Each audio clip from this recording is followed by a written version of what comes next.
ജമ്മുകേഷ് ഇവിടെ ഉണ്ട്. ഇപ്പോഴാണ് 2 ദിവസം ഇല്ലായിരുന്നു. ഞാൻ പറഞ്ഞിട്ടാണ് പോയത്.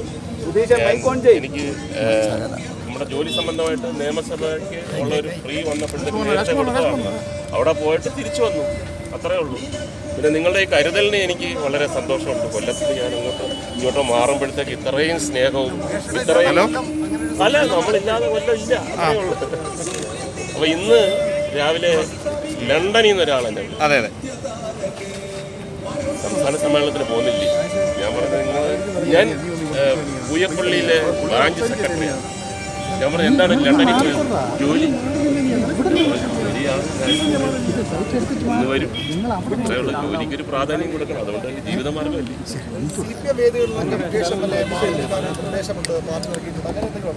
അല്ല, അത് അറിഞ്ഞൂടാത്തത് കൊണ്ടാണ്.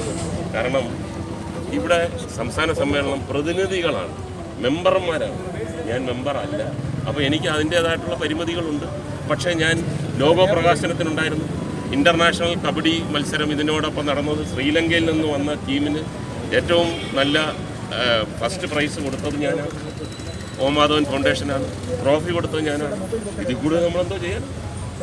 പിന്നെ ഇനി ഒരുപാടുണ്ട്. അടുത്ത മാസം 3 ദിവസം ചെന്നൈയിലാണ്, 2 ദിവസം മൈസൂരിലാണ്. ഏപ്രിൽ 22 മുതൽ MLA-മാരുടെ ഒരു ടൂറ് കാശ്മീർ, ഡൽഹി, ഹൈദരാബാദ് എല്ലാം കൂടെ ഒന്ന് അറിയിപ്പിക്കുകയാണ് കാര്യം. ആ സമയത്ത് വേളം ഉണ്ടാക്കുന്നത് 30 കൊല്ലത്തിന് ശേഷമാണ് സമ്മേളനം കൊല്ലത്ത് വരുന്നത്. ഒരു ഇടതുപക്ഷ മനസ്സുള്ള ഒരാൾ, ആ ഒരു വിശ്വാസി എന്ന നിലയിൽ എന്താണ് ഫീലിങ്സ്? അത് കൊല്ലം ഇളക്കി മറിക്കുക, അതെല്ലാം അറിയാം. ഇതിൻ്റെ പിന്നിൽ എന്താണെന്നും നമുക്കെല്ലാവർക്കും അറിയാമല്ലോ. ഇത്രയും ഗംഭീരമായിട്ട് നടക്കുമ്പം എന്തെങ്കിലും ഒരു സംഭവം കിട്ടുമോ? തീർന്നു.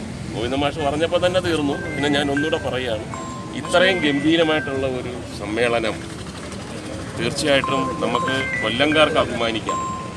ഇനി ആര് എതിർ രാഷ്ട്രീയമാണെങ്കിൽ പോലും നമ്മുടെ കൊല്ലത്ത് ഇങ്ങനെ ഒരു കെട്ടുറപ്പോടെ ഇത്രയും സംഘടനാ ശക്തിയോടുകൂടി എല്ലാവർക്കും സന്തോഷം തരുന്ന ഒരു വലിയ സമ്മേളനം തന്നെയാണ്. അതിനകത്ത് ഒരുപാട് എന്താ പറയുന്നത് ശുഭസൂചനകളുണ്ട്. ആ സൂചനകൾ ഞാനിപ്പോൾ പറയുന്നില്ല. നന്ദി. പിന്നെ എവിടെ കാണും?